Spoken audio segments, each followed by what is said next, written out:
Bismillahirrahmanirrahim. Assalamualaikum warahmatullahi wabarakatuh. Di sini saya akan mempresentasikan evaluasi dan rekomendasi keamanan sistem informasi eksekutif Puskesmas, disingkat EPUS, yang berada di Tanjung Medar, Kabupaten Sumedang.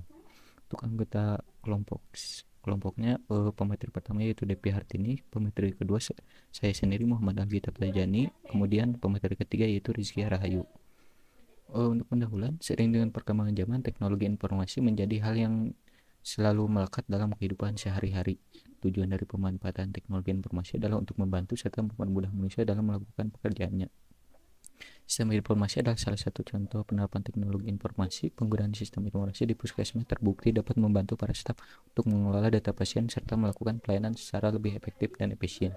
Namun, di balik segala kemudahan dan pulang yang didapat, harus ada keseriusan dalam pengelolaan teknologi. Ada faktor yang harus diperhatikan dalam pengelolaan teknologi informasi agar tidak menimbulkan hal-hal yang tidak diinginkan.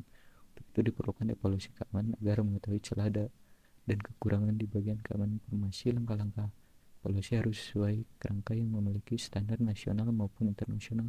Dalam penelitian ini, penulis melakukan evaluasi keamanan sistem informasi berdasarkan indeks keamanan informasi atau singkat kami terhadap sistem informasi EPUS.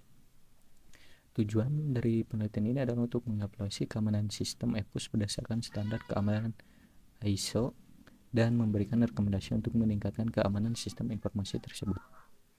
Ruang lingkup proses yang dilakukan pada penelitian ini adalah mengevaluasi keamanan sistem informasi EPUS di Puskesmas Tanjung Medar dengan menggunakan standar keamanan ISO 27001, mencakup komponen sistem elektronik, tata kelola keamanan informasi, pengelolaan risiko keamanan informasi, kerangka kerja pengelolaan keamanan informasi, dan pengelolaan aset informasi, teknologi, keamanan informasi, perlindungan data pribadi, dan suplemen. Baik, untuk materi hasil evaluasi, yang pertama ada kategori sistem elektronik. Berdasarkan hasil penilaian, diperoleh skor 24 berada di kategori tinggi.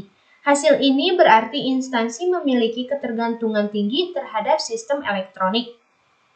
Sesuai dengan Permen Kominfo RI nomor 4 tahun 2016 tentang Sistem Manajemen Pengamanan Sistem Informasi pasal 4 ayat 3 menyebutkan bahwa sistem elektronik tinggi merupakan sistem elektronik yang berdampak terbatas pada kepentingan sektor dan atau daerah tertentu. Dan pasal 10 ayat 1 bahwa penyelenggara sistem elektronik strategis dan penyelenggara sistem elektronik tinggi wajib memiliki sertifikat sistem manajemen keamanan informasi. Jadi, sebagai penyelenggara sistem elektronik tinggi, Puskesmas Tanjung Medar wajib menerapkan standar SNI ISO 27001. Yang kedua, tata kelola keamanan informasi. Tata kelola keamanan informasi berhubungan dengan prosedur untuk memastikan penggunaan teknologi informasi sesuai dengan tujuan organisasi. Penilaian pada area ini dilakukan dengan 22 pertanyaan yang terbagi menjadi 3 tahap penerapan. Berdasarkan hasil penilaian, keamanan informasi pada area tata kelola keamanan informasi yang telah diimplementasikan oleh Puskesmas Tanjung Medar berada pada tahap 1 dan 2. Hal ini disebabkan karena total skor penerapan tahap 1 dan 2 kurang dari batas skor minimal tahap penerapan 3. Sehingga penerapan keamanan informasi pada area tata kelola keamanan informasi masih belum mengupayakan tindakan peningkatan keamanan informasi. Skor penerapan tahap 1 dan 2 diperoleh skor 37.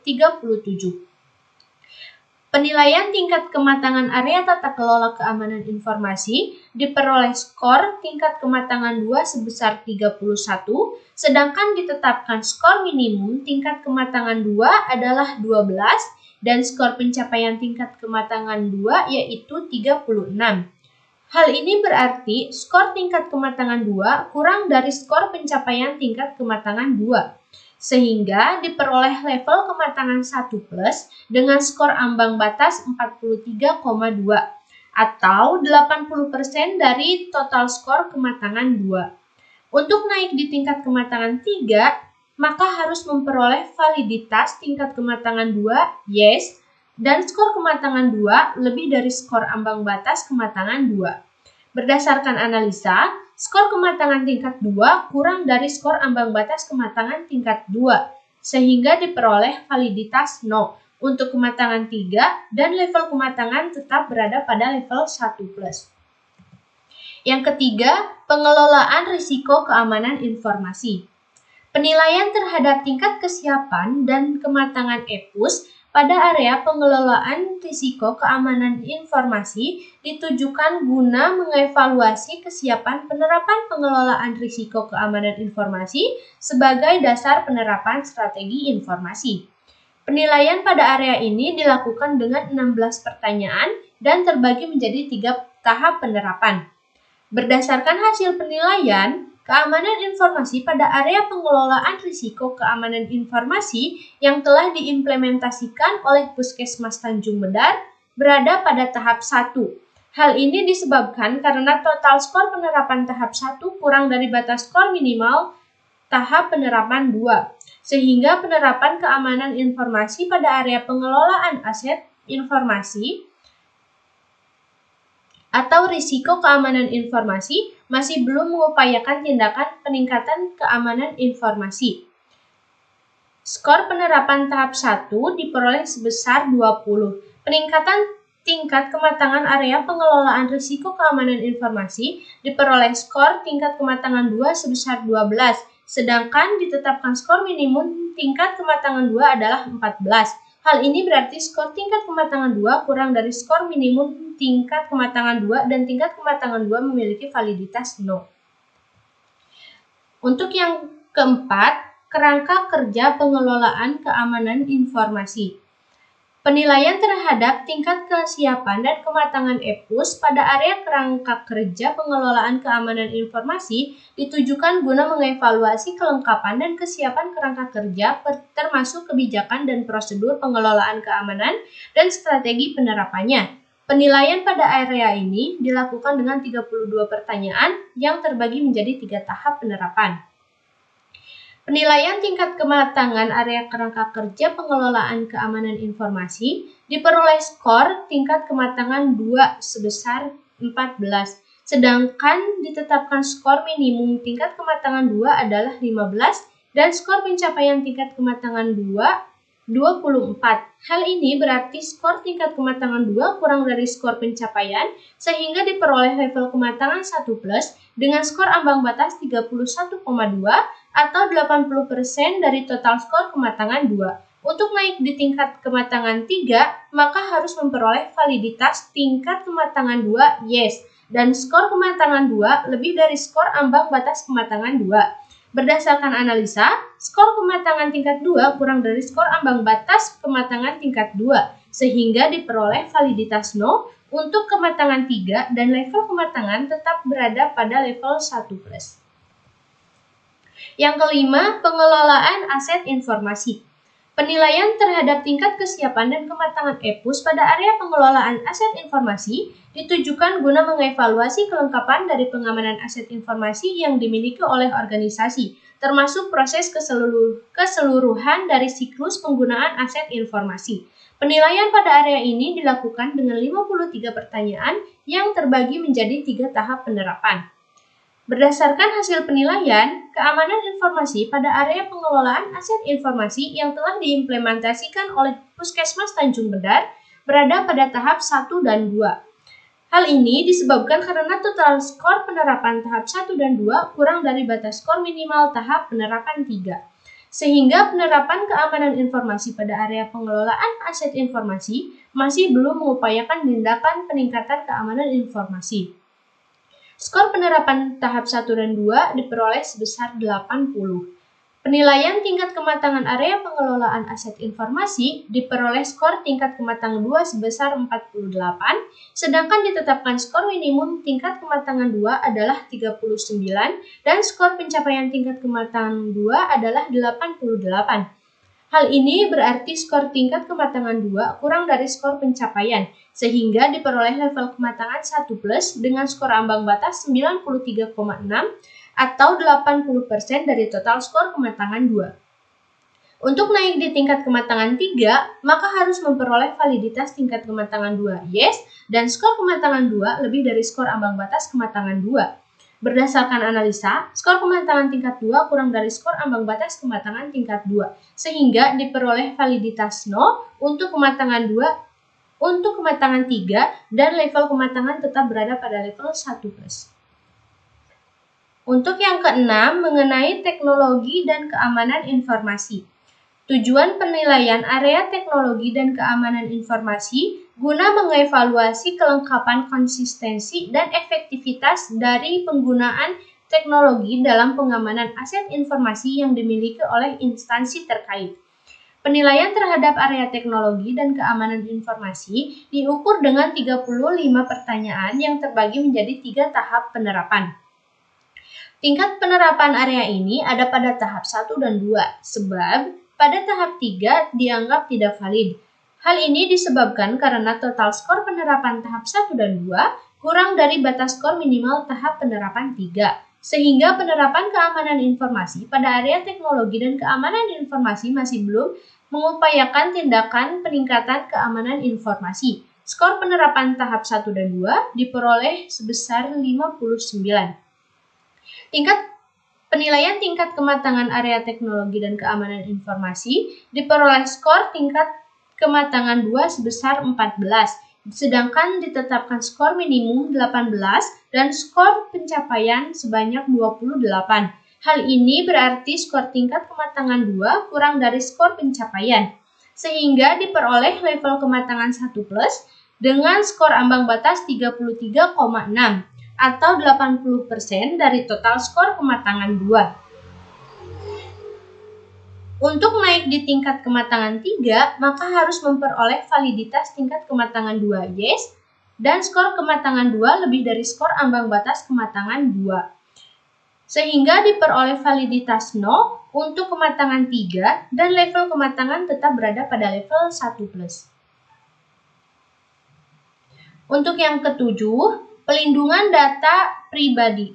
Penilaian terhadap area pelindungan data pribadi diukur dengan 16 pertanyaan yang terbagi menjadi 3 tahap penerapan.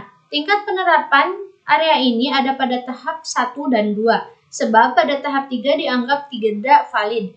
Hal ini disebabkan karena total skor penerapan tahap 1 dan 2 kurang dari batas skor minimal tahap penerapan 3. Sehingga penerapan keamanan informasi pada area pelindungan data pribadi masih belum mengupayakan tindakan peningkatan keamanan informasi. Skor penerapan tahap 1 dan 2 diperoleh sebesar 28. Penilaian tingkat kematangan area pelindungan data pribadi diperoleh skor tingkat kematangan 2 sebesar 8, sedangkan ditetapkan skor minimum 8 dan skor pencapaian 16. Hal ini berarti skor tingkat kematangan 2 kurang dari skor pencapaian, sehingga diperoleh level kematangan 1+. Untuk naik di tingkat kematangan 3, maka harus memperoleh validitas tingkat kematangan 2 yes dan skor kematangan 2 lebih dari skor ambang batas kematangan tingkat 2, sehingga diperoleh validitas 0 untuk kematangan 3 dan level kematangan tetap berada pada level 1+. Untuk yang terakhir, suplemen. Penilaian dilakukan dengan 27 pertanyaan yang terbagi menjadi 3 tahap penerapan. Hasil evaluasi tingkat kesiapan dari aspek suplemen disampaikan dalam bentuk persentase secara objektif. Hasil penilaian menunjukkan bahwa pengamanan terhadap keterlibatan pihak ketiga penyedia layanan sudah diterapkan 46%. Persentase pengamanan data area suplemen masih jauh dari 100% dan dapat diartikan bahwa sistem pengamanan pada area ini masih sangat lemah, sehingga harus ditingkatkan agar instansi terkait tidak mudah terpapar risiko terhadap ketiga aspek pengamanan ini dan untuk menjamin kerahasiaan dan perlindungan data pada pihak ketiga. Mengingat sudah beberapa kali terjadi peretasan data yang sifatnya sangat rentan, maka pengamanan pada suplemen sangat penting untuk dilakukan agar ancaman tersebut tidak terjadi terulang. Baik, saya akan melanjutkan mengenai rekomendasi perbaikan keamanan sistem informasi dari sistem informasi e-pos atau elektronik puskesmas. Untuk di bagian tata kelola, kami merekomendasikan untuk melakukan pencatatan dan pemantauan. Alasannya yaitu untuk mendeteksi akses yang tidak jelas, serta memberi riwayat sistem digunakan oleh siapa saja. Manfaatnya yaitu memberi rasa aman dalam tata kelola. Cara penerapannya yaitu menggunakan alat SIEM atau Security Information and Event Management secara analisis log secara real time. Perkiraan waktu dan biayanya yaitu kurang lebih 3 hari, per perkiraan biaya yaitu 3 juta sampai dengan 6 juta. Untuk di bagian pengelolaan risiko, deskripsi rekomendasi yaitu melakukan penilaian keamanan secara berkala. Alasan rekomendasinya yaitu penilaian berkala membantu mengidentifikasi dan memperbaiki kerentanan akan peretasan. Kemudian manfaat dari penerapannya yaitu mengidentifikasi dan mengurangi risiko keamanan. Cara penerapannya yaitu melakukan penilaian setidaknya 6 bulan sekali. Untuk perkiraan waktu dan biayanya yaitu 3-6 minggu penilaian per biaya sekitar 81.000 sampai dengan 244.000 per penilaian. Kemudian untuk di bagian kerangka kerja keamanan informasi, deskripsi rekomendasi yaitu pelatihan keamanan bagi staf. Alasannya yaitu pelatihan dapat meningkatkan kesadaran dan kemampuan staf dalam menghadapi ancaman. Manfaat dari penerapannya yaitu meningkatkan kesadaran keamanan. Cara penerapannya yaitu mengadakan sesi pelatihan keamanan secara berkala. Perkiraan waktu dan biaya 1-2 bulan untuk perencanaan dan pelaksanaan awal, kemudian ongoing berbasis setiap 6 bulan. Biaya tergantung pada metode dan jumlah dari peserta. Kemudian untuk pengelolaan aset, deskripsi rekomendasi yaitu penggunaan enkripsi data melibatkan pengubahan dan menjadi format yang tidak dapat dibaca tanpa kunci enkripsi. Alasan rekomendasinya yaitu enkripsi melindungi data sensitif dari akses yang tidak sah dan kebocoran data. Jika data jatuh ke tangan yang salah, enkripsi memastikan bahwa data tersebut tetap dapat dibaca tanpa kunci yang tepat. Manfaatnya yaitu mencegah kebocoran data dan potensi kerugian finansial, serta meningkatkan keamanan data aset sensitif. Cara penerapannya yaitu menggunakan algoritma enkripsi yang kuat seperti AS256. Kemudian untuk biaya dan waktunya, waktu penerapannya itu 2-3 bulan, per biaya perkiraan 5 juta sampai dengan 10 juta, tergantung pada skala dan kompleksitas sistem. Kemudian untuk teknologi dan keamanan informasi, deskripsi rekomendasinya yaitu pembaruan dan patching sistem berkala untuk semua perangkat lunak dan sistem operasi. Alasan rekomendasinya yaitu pembaruan dan patch mengatasi kerentanan keamanan yang ditemukan dan memastikan sistem tetap terlindungi dari ancaman terbaru. Untuk manfaatnya yaitu memastikan kepatuhan terhadap standar keamanan. Cara penerapannya yaitu menjadwal pembaharuan rutin untuk semua perangkat lunak dan sistem operasi. Perkiraan dan waktunya yaitu waktu penerapan berkelanjutan sekitar 1-2 bulan, per biaya perkiraan tergantung pada jumlah sistem dan kompleksitasnya. Kemudian untuk perlindungan data pribadi, deskripsi rekomendasinya yaitu penerapan MFA atau Multi-Factor Authentication, menambahkan lapisan keamanan dengan memerlukan lebih dari satu bentuk verifikasi identitas pengguna. Alasan rekomendasinya yaitu dengan MFA, bahkan jika satu faktor seperti password terganggu, faktor tambahan seperti OTP atau biometrik memastikan bahwa akun tetap aman. Manfaatnya yaitu mengurangi risiko akses tidak sah. Cara penerapannya yaitu integrasikan sistem MFA dengan platform autentikasi yang ada. Waktu yang diperkirakan serta biaya yang diperkirakan yaitu waktu penerapannya 1-2 bulan, biaya perkiraannya 1 juta sampai dengan 3 juta, tergantung pada metode dan skala penerapannya. Kemudian untuk kontrol akses, deskripsi rekomendasinya yaitu melakukan verifikasi akses pengguna secara berkala untuk memastikan bahwa hanya pengguna yang berwenang yang memiliki akses ke sistem dan data. Alasan rekomendasinya yaitu verifikasi berkala membantu memastikan bahwa akses pengguna tetap relevan dan sesuai dengan kebutuhan mereka.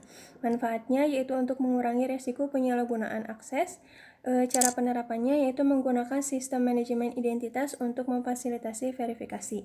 Perkiraan waktu dan biayanya yaitu waktu penerapannya berkelanjutan sekitar 1-2 bulan.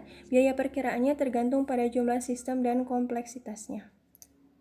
Kemudian untuk keamanan data, deskripsinya yaitu backup dan recovery.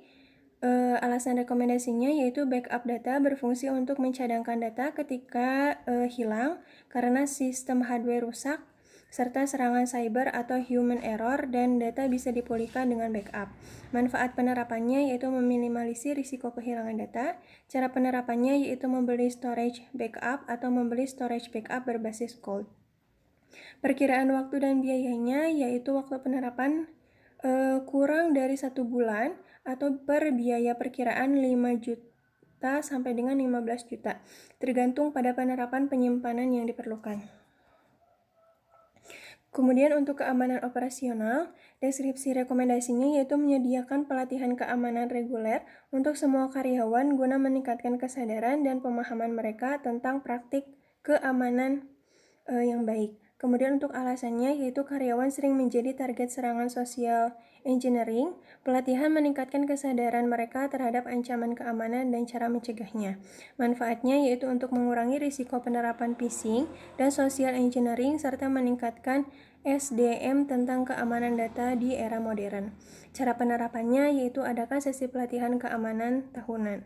Cara perkiraan waktu dan biayanya yaitu waktu penerapan 1 bulan, terus berlanjut setiap tahunnya.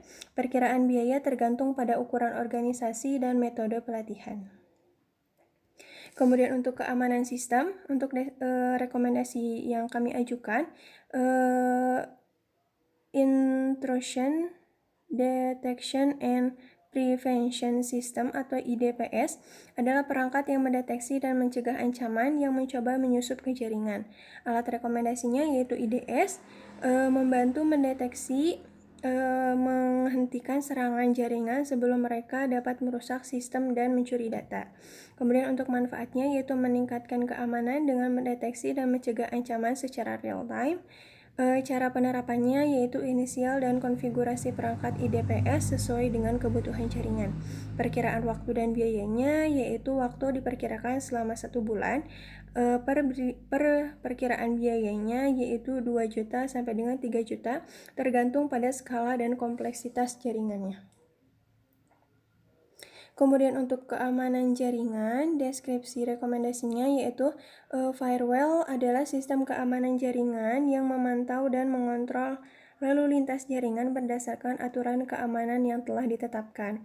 Alasannya yaitu karena firewall mencegah akses tidak sah ke jaringan dengan menyaring lalu lintas yang masuk dan keluar, sehingga melindungi dari sistem ancaman eksternal. Manfaatnya yaitu meningkatkan perlindungan terhadap serangan jaringan, mengontrol dan memantau lalu lintas jaringan. Cara penerapannya yaitu Mungkin segitu saja yang bisa kami presentasikan. Mohon maaf apabila ada kesalahan kata. Terima kasih. Wassalamualaikum warahmatullahi wabarakatuh.